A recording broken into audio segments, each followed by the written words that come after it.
Buenos días, chicos.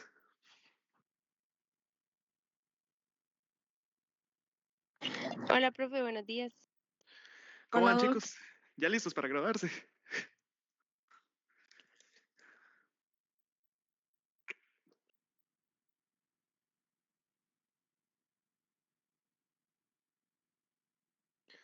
A ver, ¿ya estaríamos todos o falta gente por conectarse? A ver si me pueden confirmar.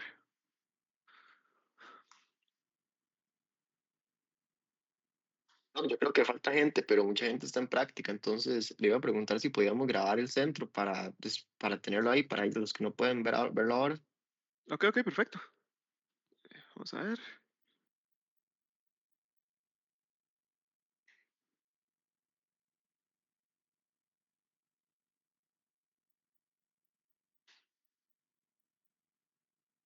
Ok, listo, ya quedó la grabación, entonces ya vamos a empezar. Vamos a ver cómo me va porque tengo que prácticamente resumirles 6 meses de un curso en 2 horas.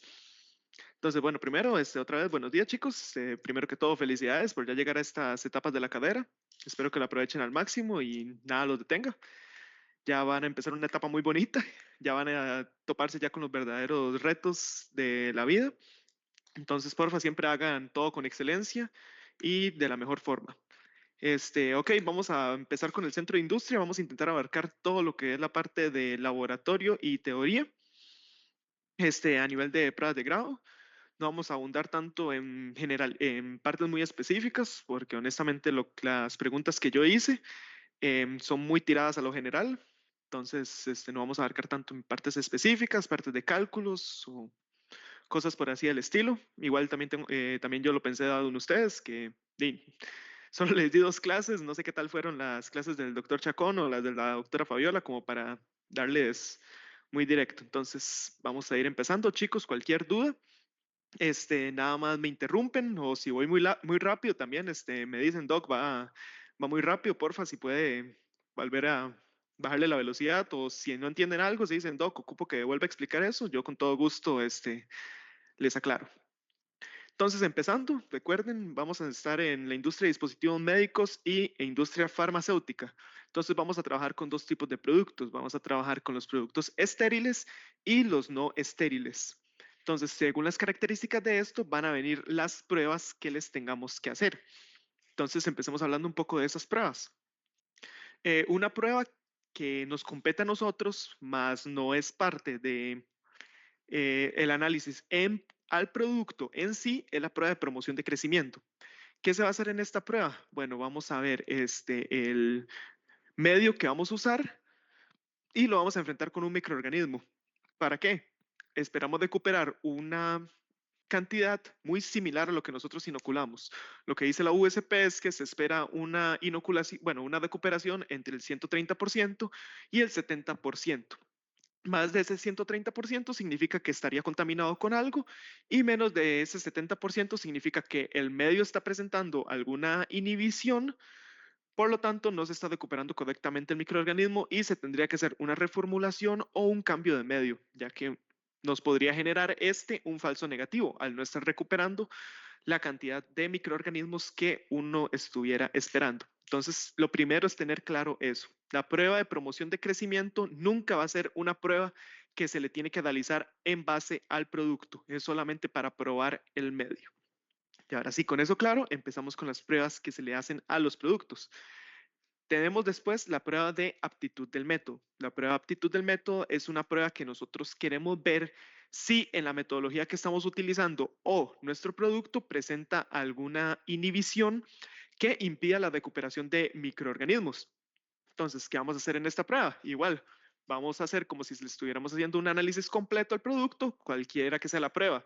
Prueba de esterilidad, prueba este, de límite microbiano, algún bioorden, incluso la misma prueba de endotoxinas, se le puede hacer una prueba de aptitud del método. ¿Por qué? Queremos demostrar que nosotros vamos, bueno, no, que nuestro resultado negativo es un negativo en serio y no es porque hay algo enmascarando ese negativo, que haya algún bacteriostático, que habría que en algún momento haya una sustancia con efecto bactericida, que en algún momento del proceso se demovieran los microorganismos. Entonces, nosotros con la prueba de aptitud vamos a demostrar, ok, nuestro negativo es negativo porque no hay nada en la prueba que evite que en caso de que haya un microorganismo, este no pueda ser detectado. Pero bueno, regresemos a la prueba. Tratémoslo como si fuera una prueba de límite microbiano, una prueba de recuento total aerobio mesófilo en este caso.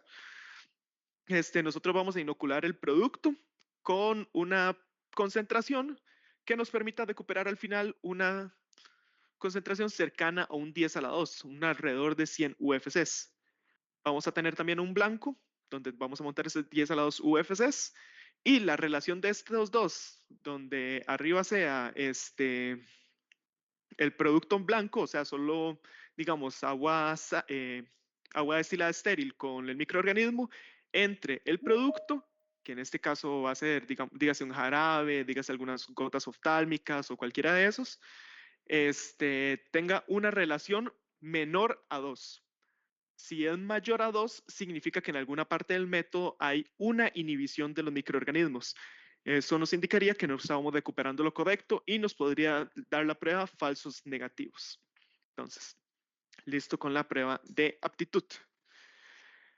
Esas son como pruebas básicas. Además, prueba de aptitud, como muchas otras, no se tiene que hacer siempre. Prueba de aptitud no es una prueba rutinaria. Prueba de aptitud es una prueba que únicamente se va a hacer cuando se cambia la metodología, cuando se está cuando se tiene un nuevo producto, cuando se cambia la formulación de este producto, cuando hay errores, por ejemplo, si hay un recall de que el producto salió con microorganismo y uno vio que en la prueba al principio no tenía, los registros no tenían ningún microorganismo, entonces hay que hacer una prueba de aptitud porque se está viendo que hay, por ejemplo, un bacterio estático que hasta cierto punto está inhibiendo el crecimiento de esos microorganismos, pero que a la larga ya estos microorganismos pueden inhibirlo.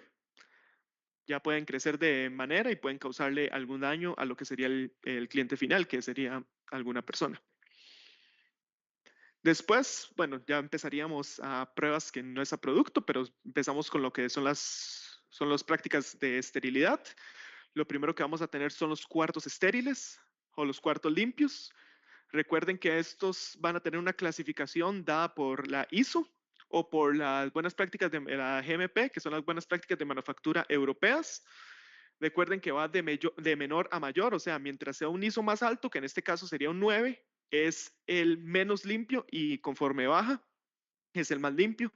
Actualmente apenas ha llegado hasta construir un cuarto ISO tipo 6, que es lo más limpio que se ha logrado. Y lo que define eso son la cantidad de partículas viables y partículas no viables. Eso va a ser el parámetro que nos va a dar que es un cuarto limpio. Recuerden que mientras más limpio, más en lo que se va a usar. Normalmente donde se hacen los análisis microbiológicos en las industrias son ISOs tipo 9. Los lugares de manufactura de dispositivos médicos estériles van a ser ISO tipo 8. Y si ya nos referimos a cosas más precisas, digamos microcomponentes o microchips a nivel de la industria de dispositivos electrónicos, eso ya sería un ISO 7. Entonces, ahí va, digamos, la parte de qué tan rigurosos tienen que ser esos cuartos.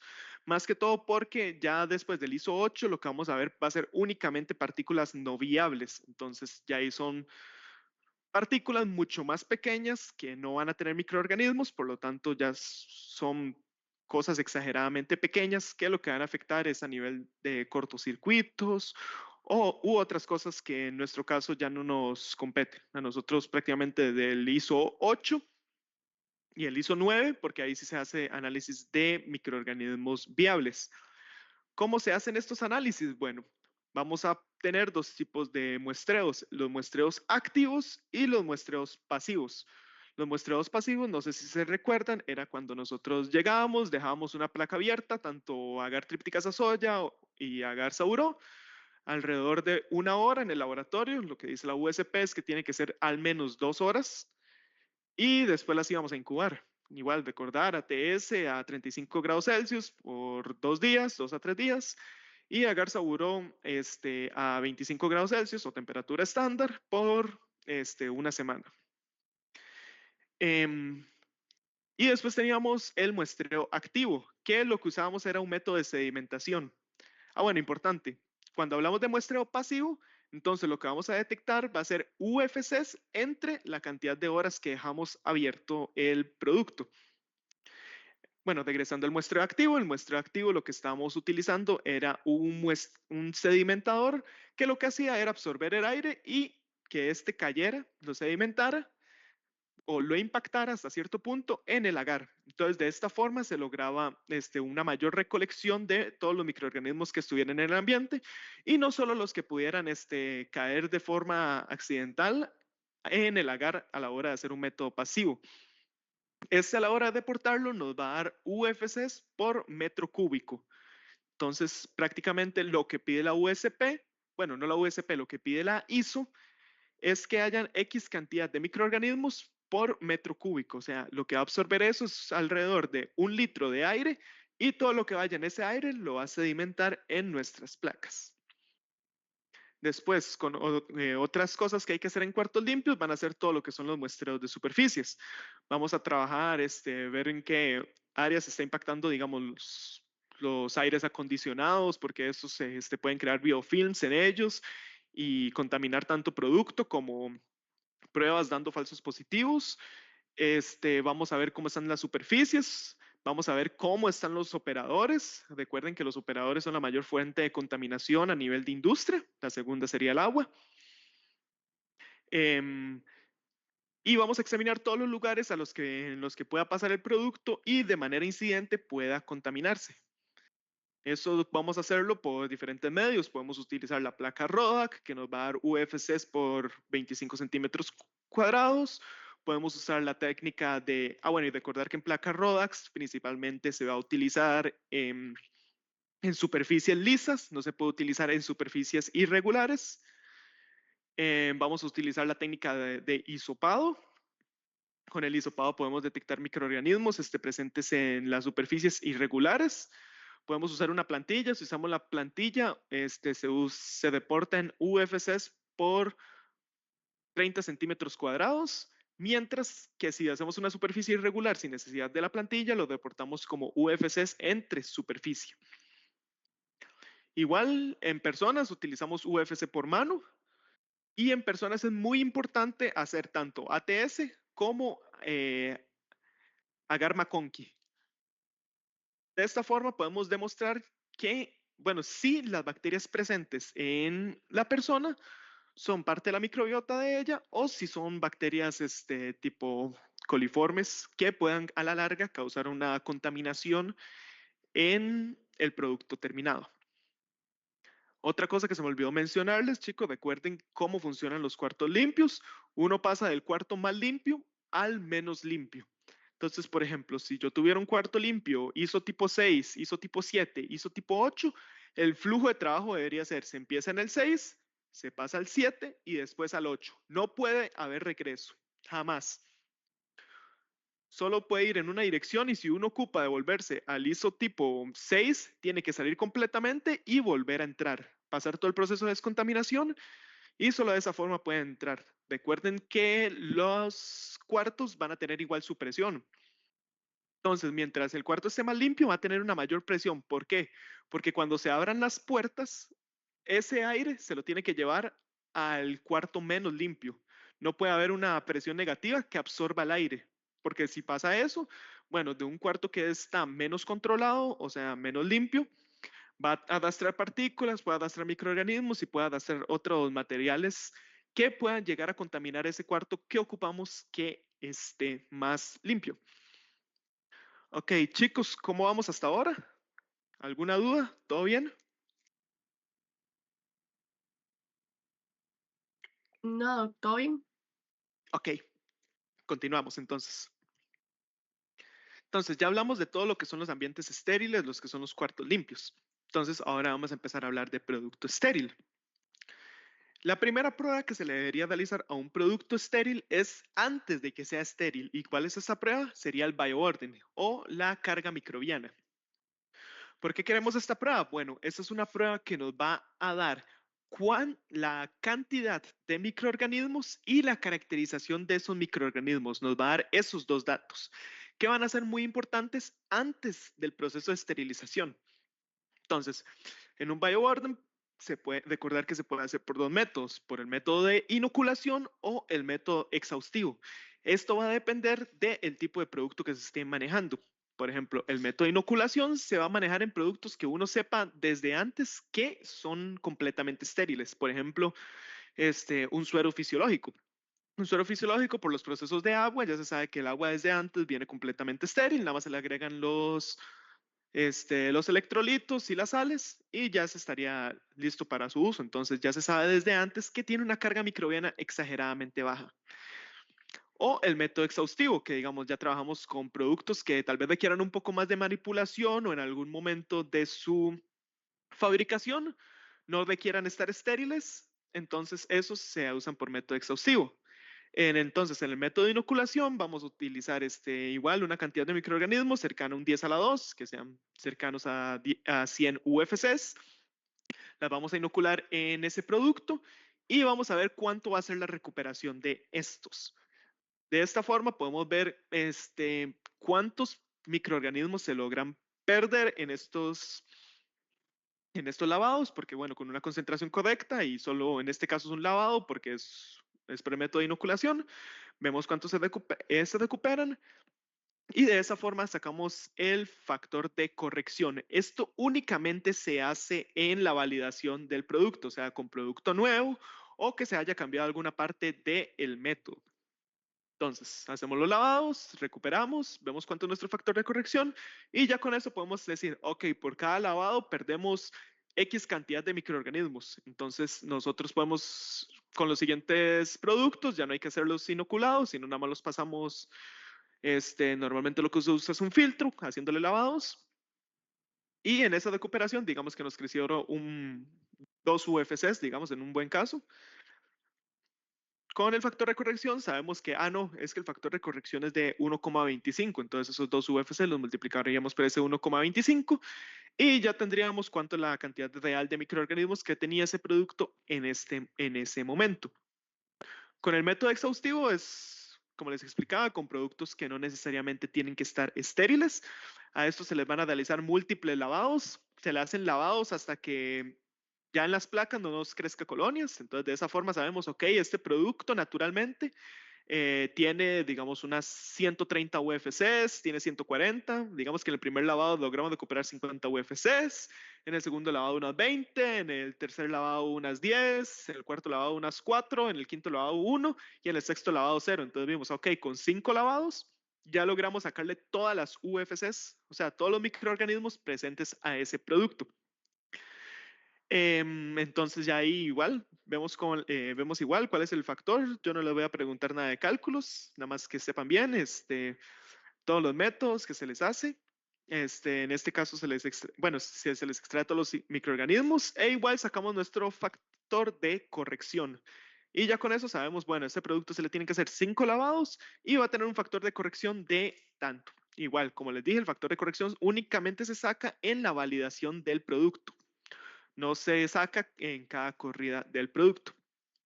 Otra cosa importante es ver qué tipo de microbiota tiene, porque en el bioburden nos piden que nosotros caractericemos esa microbiota. ¿Para qué? Bueno, en caso de que hayan aumentos, uno puede identificar qué es donde se está contaminando. Por ejemplo, si tuviéramos aumentos de gram positivo relacionados con Staphylococcus aureus, podríamos decir que viene contaminación de parte de los operarios que están trabajando tal vez sin guantes, que en algún momento hay una contaminación por parte de la piel.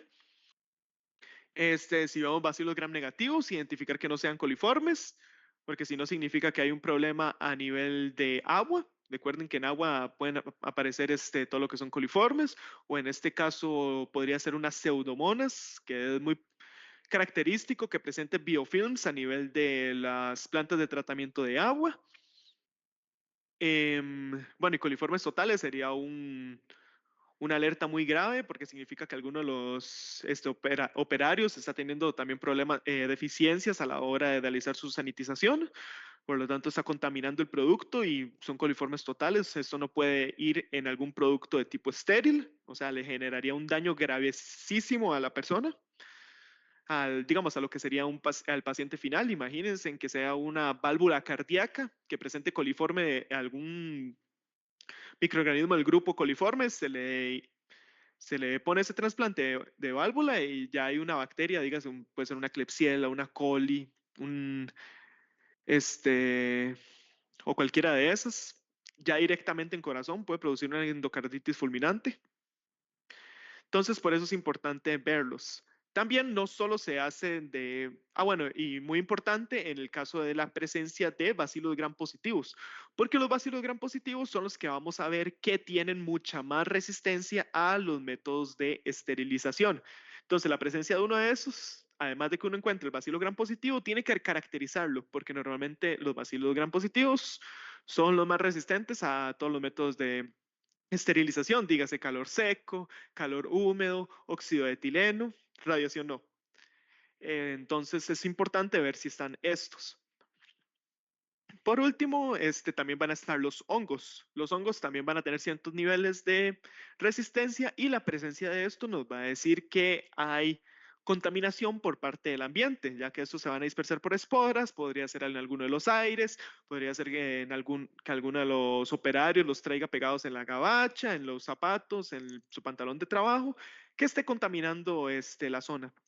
Lo importante en el caso de los hongos es que a nivel de esterilización, aquí si nos metemos más que todo en la parte de radiación, los más resistentes a la radiación van a ser los hongos negros. Entonces, la presencia de un hongo negro en un bioorden y que el objeto tenga las características para ser esterilizado por radiación va a dar a conocer de que tal vez el proceso de esterilización no se dé correctamente y, bueno, hay un hongo negro pegado que no sea tan, bueno, que pueda causarle daño a la persona y que sea mucho más difícil de eliminar por el método utilizado.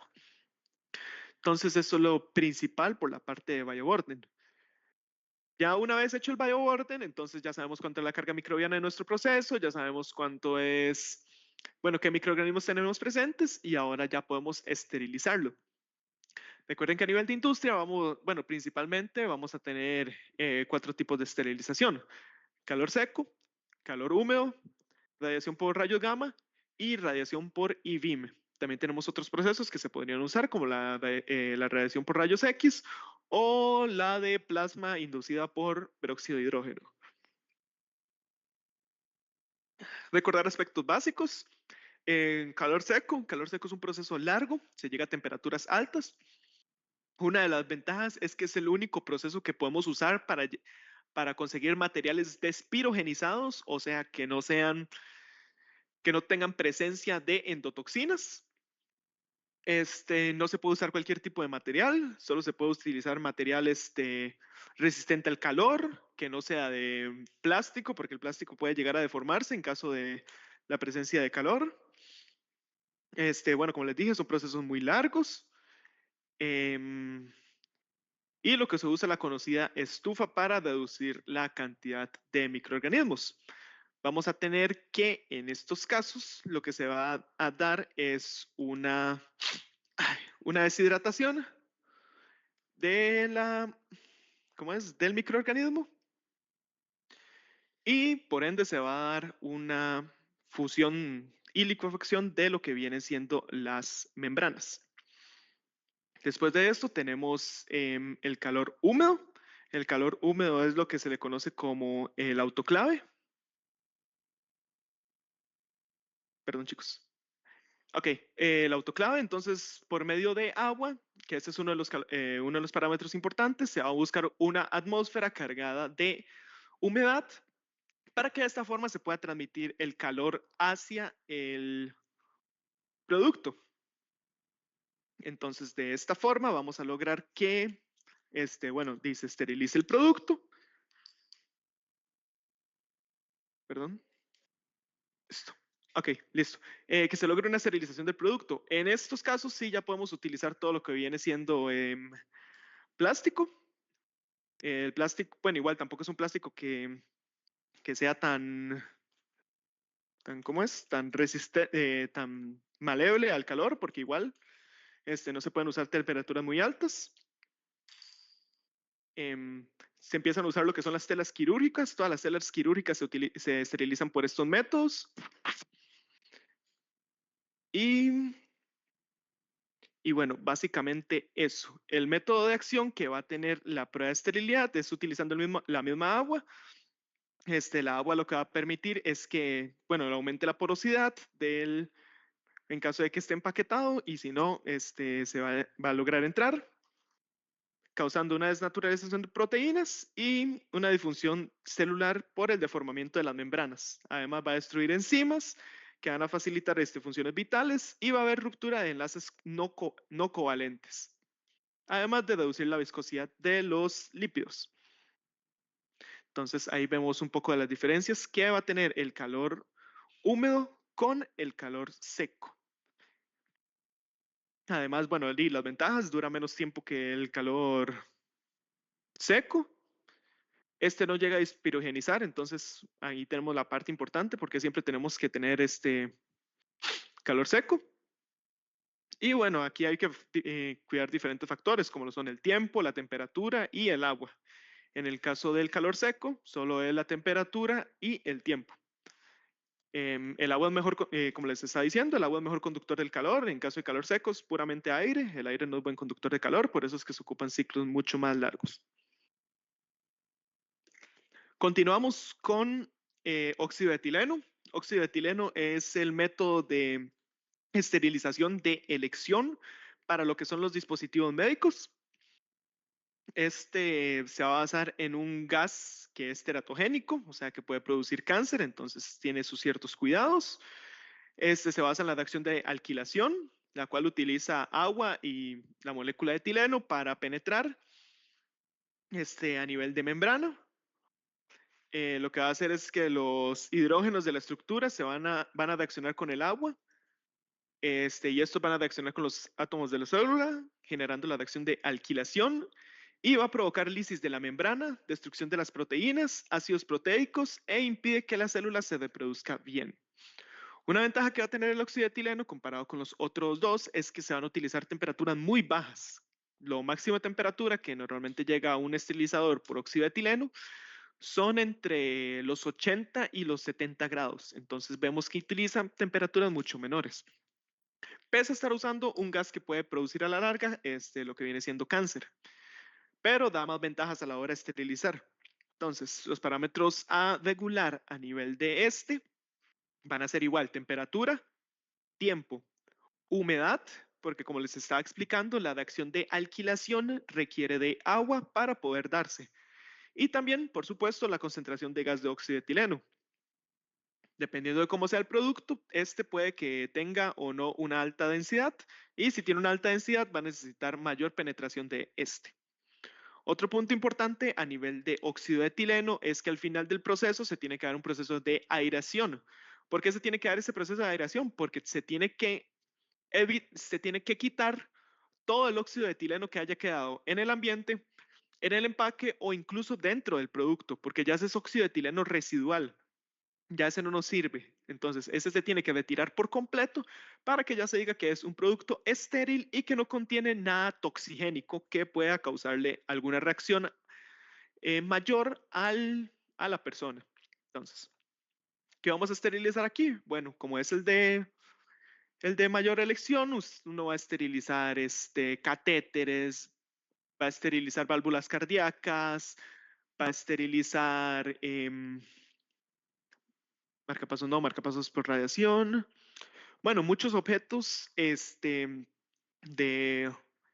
muchos dispositivos médicos que requieran ser estériles, que tengan materiales, principalmente lo que viene siendo hule. El hule no es muy bueno contra altas temperaturas, por lo tanto, es de muy buena elección utilizar el método de óxido de etileno. Por último, tenemos la radiación, tanto la gamma como la I-beam. Las diferencias entre estas dos va a ser la presencia o no de empaques con alta densidad. Entonces, como la radiación puede penetrar incluso a ciertas superficies, si el producto tiene una alta densidad, o sea, si tiene una caja digamos que está como en una caja muy cerrada, que no permite el paso de nada, entonces lo que se recomienda es que tenga una radiación de tipo gamma.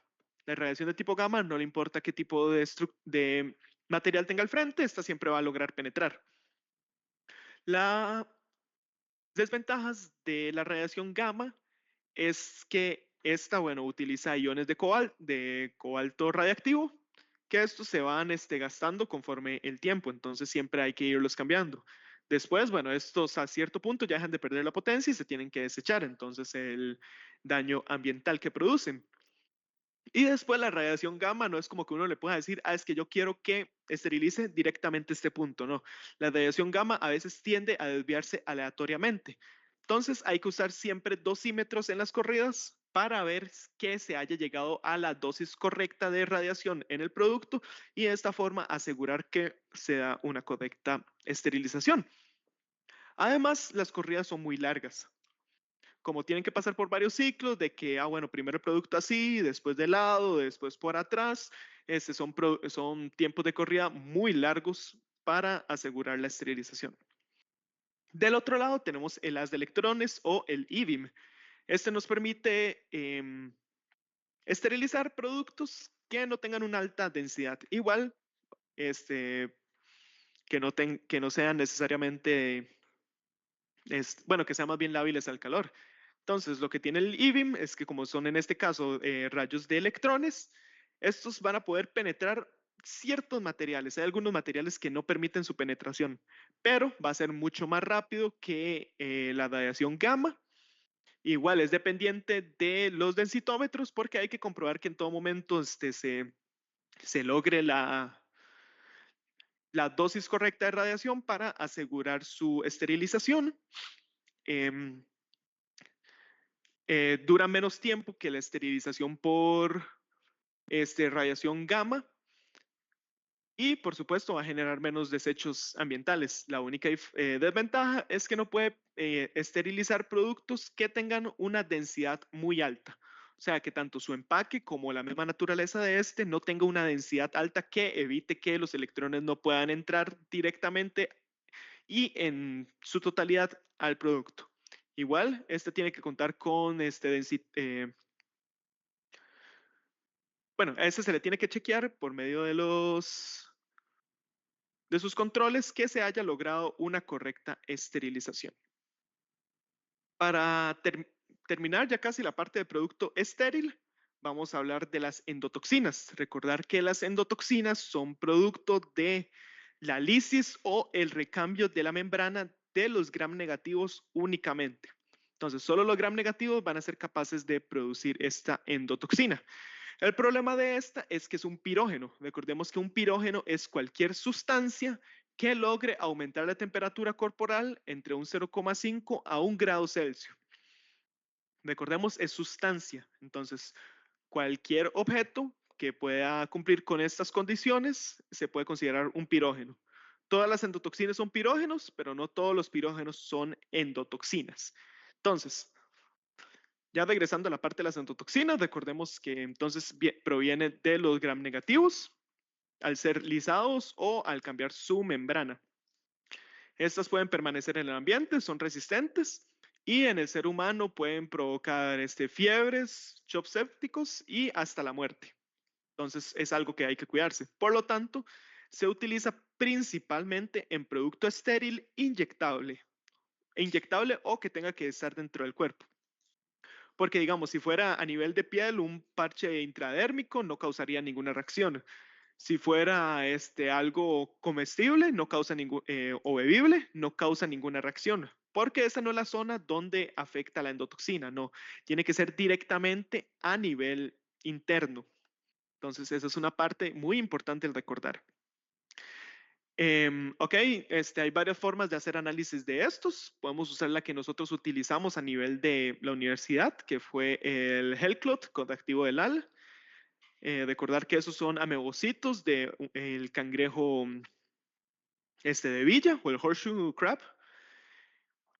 Estos van a coagularse en presencia de estos.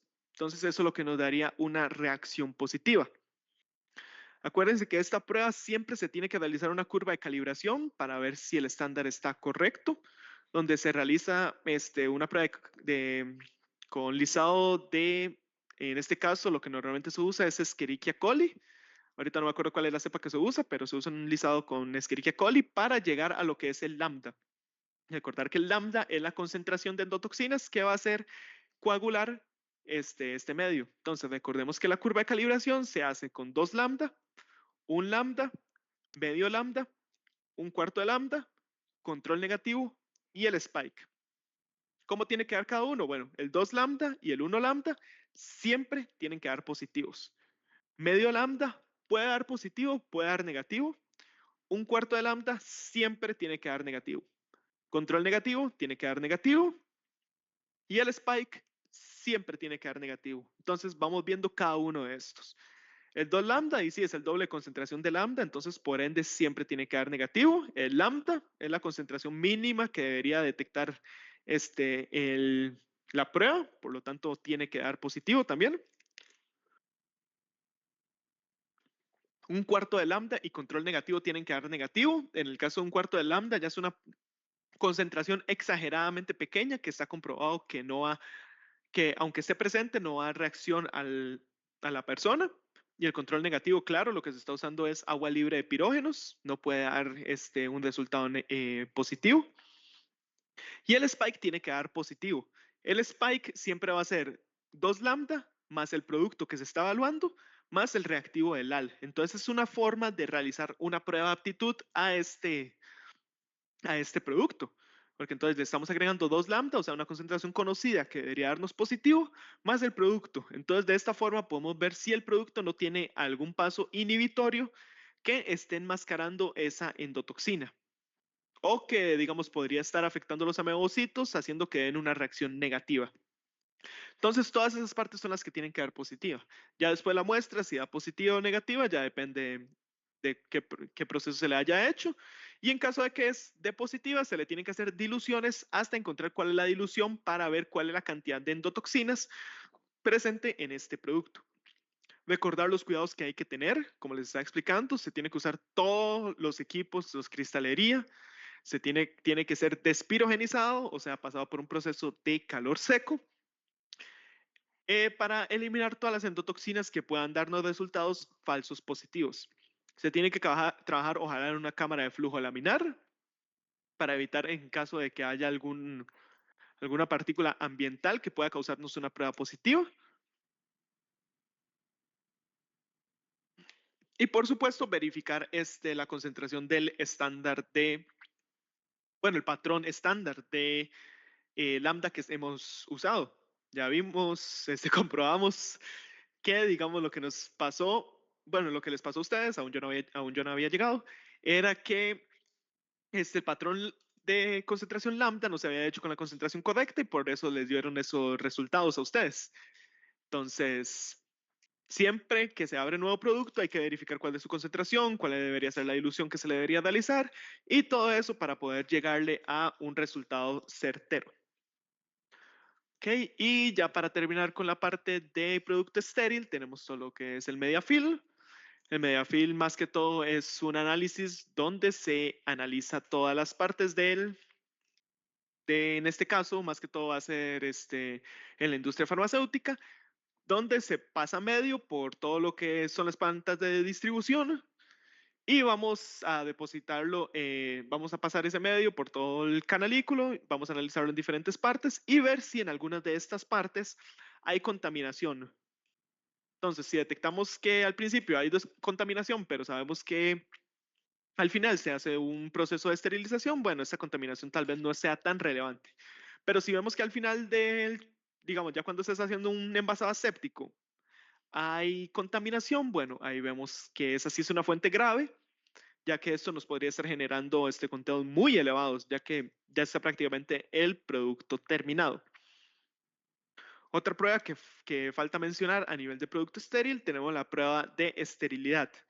Igual, chicos, la prueba de esterilidad solo se le realiza a producto nuevo, a producto que tuvo fallos anteriormente o producto que se le cambió la formulación. Entonces, solo en esos casos se hace prueba de esterilidad. También lo que pide la AMNI, que es el reglamento para trabajar esterilización y producto estéril, es que a los productos que son pasados por lo que es haz de electrones, se les tiene que hacer una prueba de esterilidad cada 3 meses. En ese caso sí sería rutinario, pero para todos los demás, no es rutinario, únicamente se realiza al principio. Esta va a ser una prueba cualitativa. Se van a trabajar con 3 botellas, 3 de caldo tripticasa soya y 3 de tioglicolato. Es una prueba cualitativa, presencia o ausencia de microorganismos. Como sabemos, es un producto estéril, debería tener completa ausencia de microorganismos. Recuerden que si pasó por un método de esterilización, lo que este producto debería tener es un SIL de 10 a la menos 6, o sea que va a tener una probabilidad de que haya un microorganismo en 1 millón de dispositivos. Entonces, y no solo un microorganismo, una UFC en 1 millón de dispositivos. Entonces tiene que ser una probabilidad muy baja de encontrar este microorganismo en este. Pero bueno, hacemos la prueba de esterilidad luego de que pasará por un proceso de esterilización y es una prueba cualitativa. ¿Cómo lo vamos a observar? Bueno, si las botellas adquieren turbidez o no. Entonces, solo con eso, aunque solo de una, listo, ya sabemos que está positivo. ¿Cómo se invalidaría la prueba? Igual, si un control negativo diera positivo, bueno, ya sabemos que hubo una contaminación de por medio y no podemos asegurar que el dispositivo esté estéril o que esté contaminado, ya que no sabemos si la contaminación provenía del producto o provenía del medio. Entonces es una parte muy importante para tomarlo en cuenta. Ya entonces, llegando a la parte de producto no estéril, bueno, tenemos una prueba que afecta a cierto producto estéril y producto no estéril, que fue con la primera clase con la que les di el primer trauma, la prueba de efectividad antimicrobiana.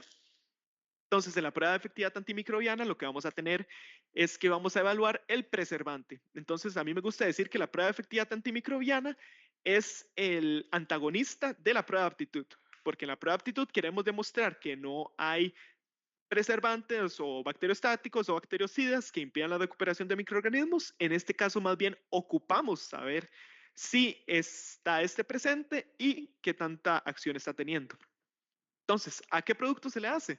Bueno, en caso de producto estéril, se le utiliza a producto multidosis, dígase todas las vacunas que son multidosis, por ejemplo, las del COVID, las de influenza, que con un vial se pueden inyectar a varias personas. A esos productos se les tiene que realizar la prueba de efectividad antimicrobiana, dígase jarabes, gotas para los ojos estériles, gotas óticas, sprays nasales, ciertos medicamentos liofilizados también son, bueno, ciertos polvos liofilizados también son necesarios que se les haga esta prueba, y los antiácidos, que sería una categoría 4. Igual, chicos, esta prueba no se hace de rutina, esta prueba únicamente se le realiza a producto nuevo.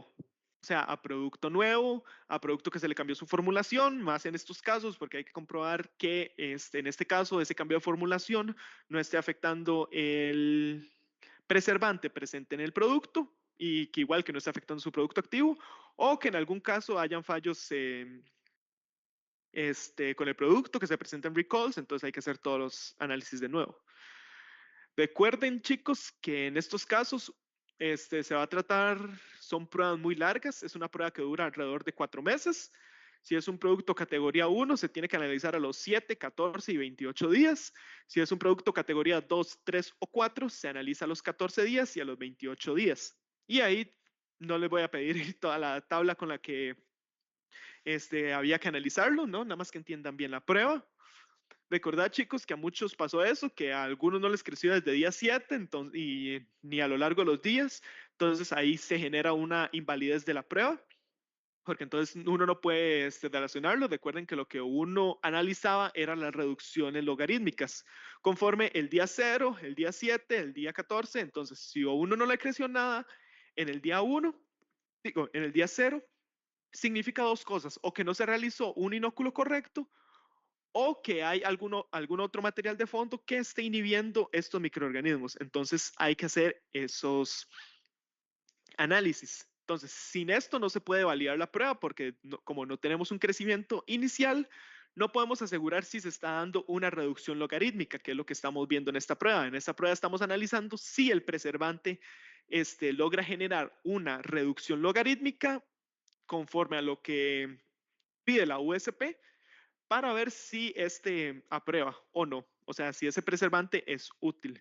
Como estos son productos, pienses en un jarabe uno no se lo toma todo en un día, ¿no? Uno cumple ciertas dosis, se lo tiene que tomar por una semana o más días, dependiendo de cuál sea este. Entonces uno tiene que asegurar que una vez que se abre, que aunque llegue a infectarse con microorganismo, este no va a producir ninguna patología, ya que va a estar todo el producto y todo su preservante haciendo el efecto, para que aunque esté este microorganismo no logre llegar a una concentración mayor y que pueda contagiar a la persona.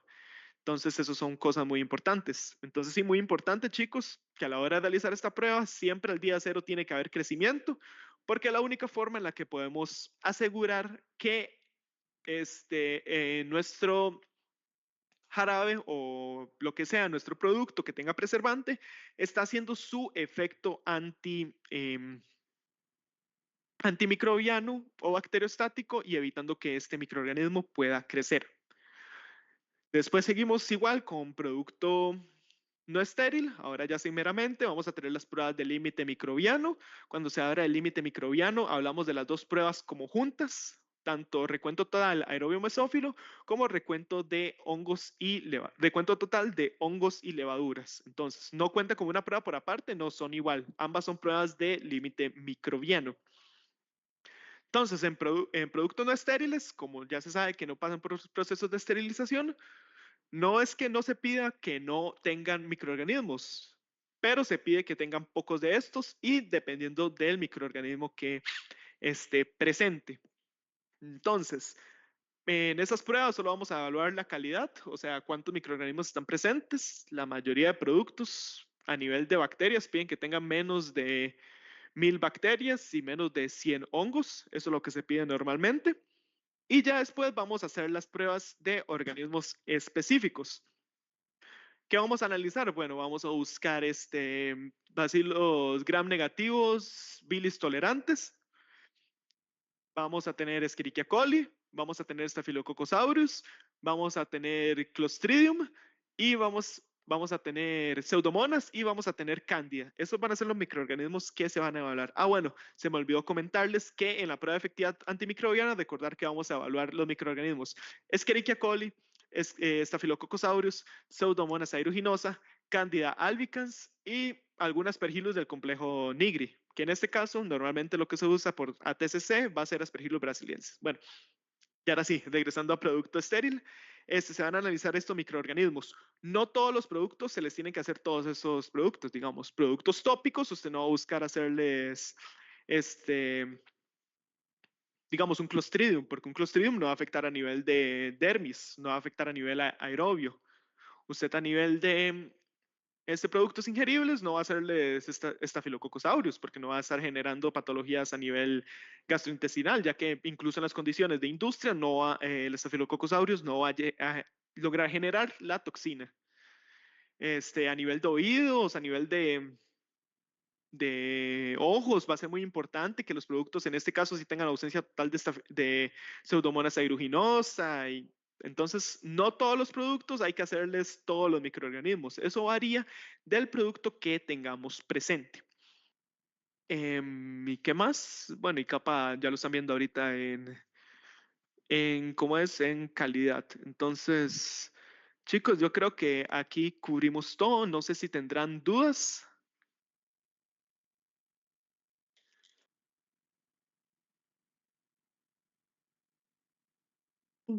Yo sí tenía una. Dime.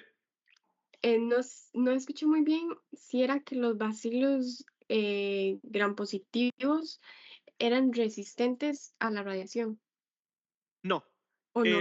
El único que va a ser resistente a la radiación van a ser los hongos negros. Los bacilos gram positivos van a ser a todos los demás procesos, dígase calor seco, dígase calor húmedo, dígase óxido de etileno. De hecho, los mismos indicadores biológicos que se usan para las corridas, tanto de calor seco como calor húmedo, como óxido de etileno, son bacilos gram positivos, dígase bacillus subtilis, o bacillus extremotermófilos, entre otros, porque ya que tienen una gran resistencia contra entonces a la hora de poner un indicador biológico en la corrida, si uno ve que toda esa concentración de bacilos fue eliminada. Entonces uno sabe, ok, si esto que es más fuerte fue eliminado, yo puedo asegurar que lo que esté en mi dispositivo también fue eliminado.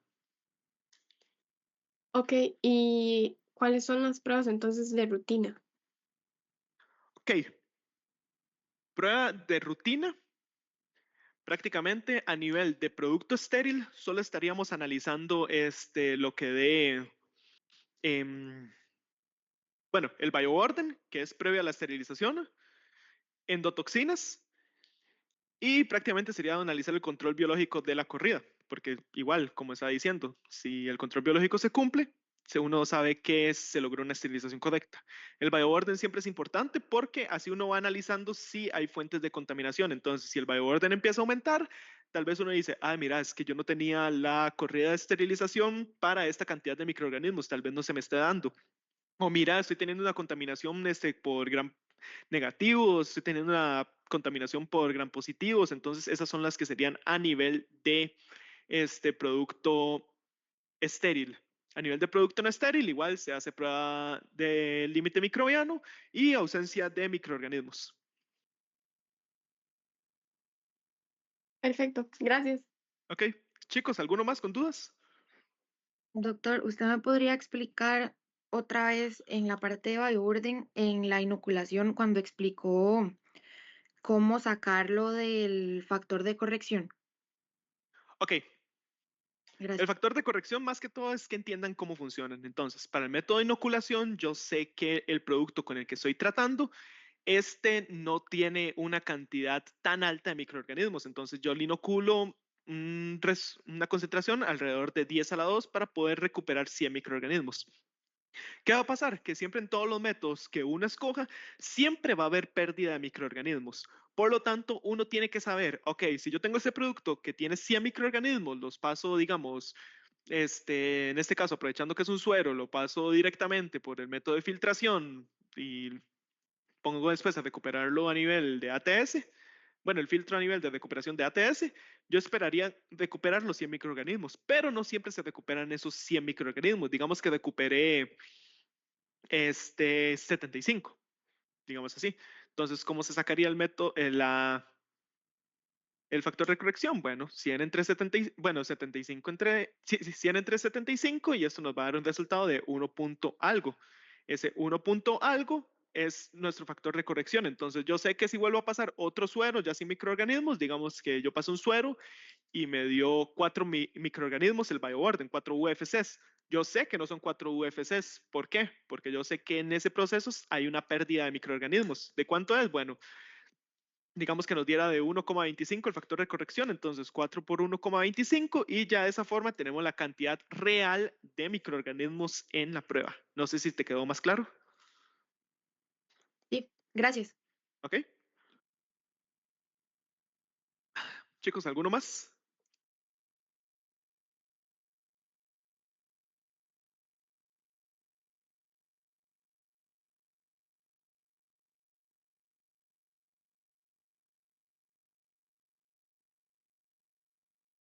Bueno, chicos, si no tienen más dudas, voy a detener la grabación. Em, chicos, y más, muchas felicidades igual por llegar a este punto de la carrera. Ojalá la sigan disfrutando, sigan aprendiendo un montón, chicos. Aprovechenla al máximo y los mejores éxitos tanto ahorita con las pruebas de grado, con el examen de Sendays y próximamente el internado, chicos. Les deseo lo mejor. Y a varios los he visto en acciones, digo, en juntas no académicas. Así que, chicos, les deseo